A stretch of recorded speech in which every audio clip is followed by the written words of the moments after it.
नमस्कार, मी डॉक्टर मच्छिंद्र बांगर महाराष्ट्रातील आणि देशातील हवामान परिस्थिती संदर्भात एक विशेष व्हिडिओ सादर करणार आहे।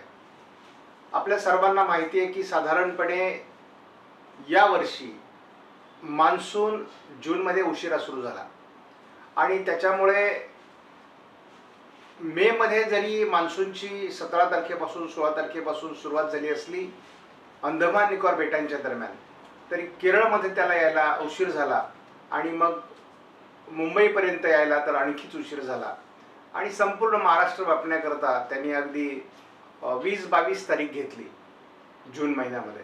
त्यामुळे एकूणच मान्सून यावर्षी जलद गतीने येईल आणि संपूर्ण चांगला पावसाळा होईल हा एक गैरसमज ठरला।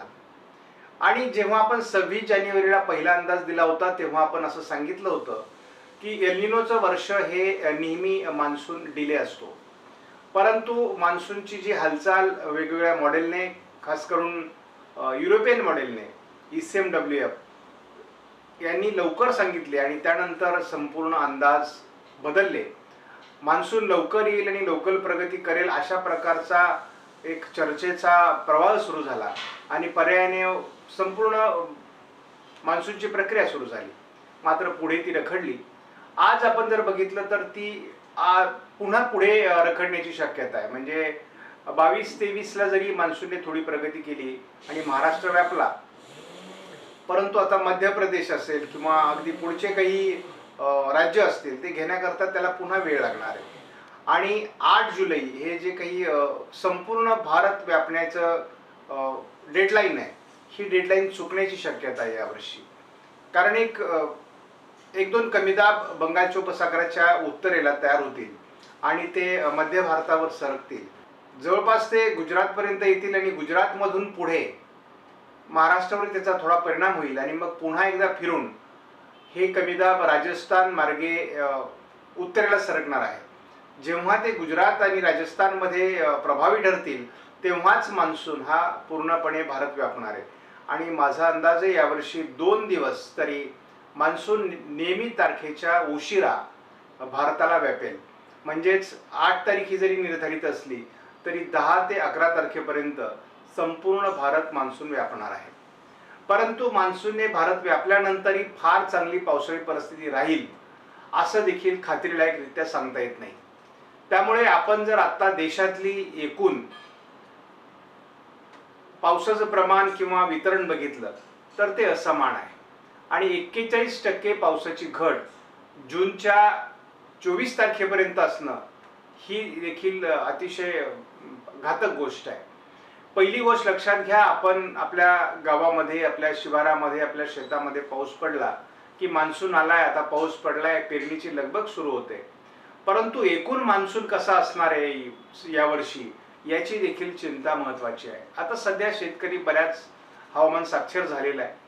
अनेक व्हिडिओ सोशल मीडियाच्या माध्यमातून बघितल्यामुळे त्याला कळलेलं आहे की एक सुपर एल निनो नावाची काहीतरी गोष्ट आहे आणि ती यावर्षी असल्यामुळे पाऊस कमी पडणार आहे, हे शेतकऱ्यांना माहीत झालेलं आहे। परंतु किती कमी पडणार आहे? अगदी अर्धेच तलाव भरणार आहेत का? पाणी साठे कमी राहणार आहेत का? पाणी टंचाई निर्माण होणार आहे का? पिकातली शेतातली पिकं करपणार आहेत का? या सगळ्या प्रश्नांची उत्तरं अजून अनुत्तरित आहेत। आता मी सुरुवातीच्या पहिल्या अंदाजामध्ये असं सांगितलं होतं की उत्तर महाराष्ट्र, उत्तर मराठवाडा आणि पश्चिम महाराष्ट्रात पाऊस कमी पडेल। त्यावर शेतकरी लगेच कॉमेंट द्यायला सुरुवात करतात, कारण मान्सून किंवा मान्सूनची ट्रफ ही सध्या उत्तरेला मध्य प्रदेशमध्ये आहे आणि महाराष्ट्राच्या उत्तरेला आहे।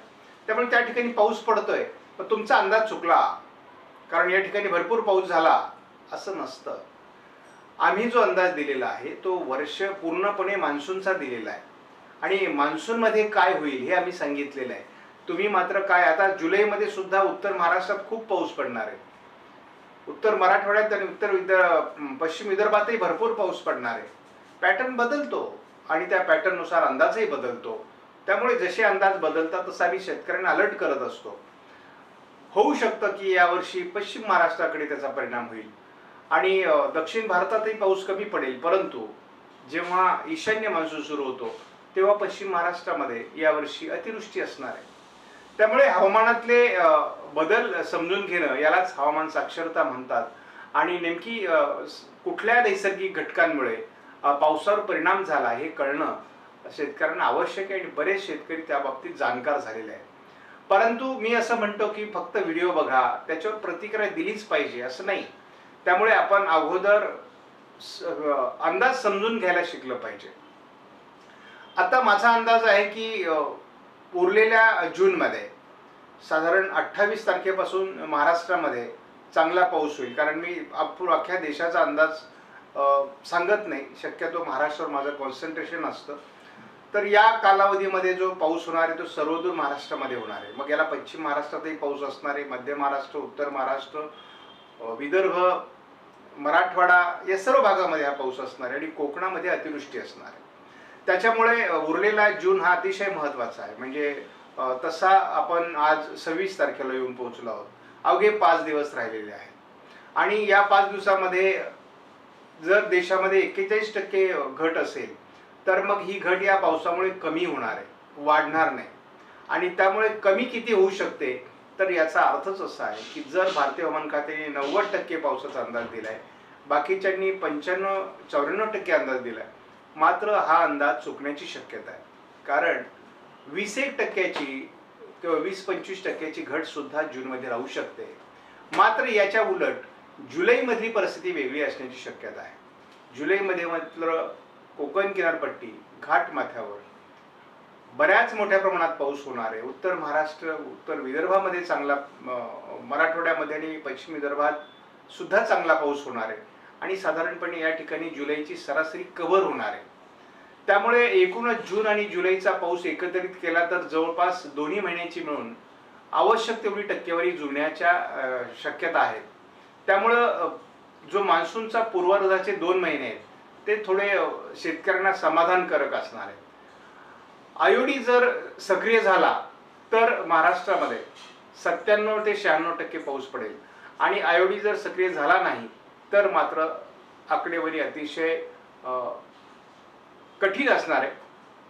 त्याचबरोबर मी हेही सांगण्याचा प्रयत्न करतोय की आयोडी जर सक्रिय झाला तर भारतामध्ये 95% पाऊस, तर राज्यात 96 ते 97% पाऊस पडेल. त्यामुळे शेतकरी समाधानी असतील. परंतु त्यासाठी आयोडी सक्रिय होणं आवश्यक आहे. आणि आतापर्यंत आम्ही बघितलेलं आहे की अनेक वेळेस जेव्हा जेव्हा अल्निनो किंवा सुपर अल्निनो, स्ट्रॉंग अल्निनो आलेला आहे तेव्हा तेव्हा आयोडी सक्रिय झालेला आहे आणि आयोडीने जी काही पावसाची कसर आहे ती भरून काढलेली आहे. त्यामुळे यावर्षी फार अतिवृष्टी होणार नाही, परंतु महाराष्ट्रामध्ये गरजेपुरता पाऊस पडेल या विषयावर आम्ही ठाम आहोत.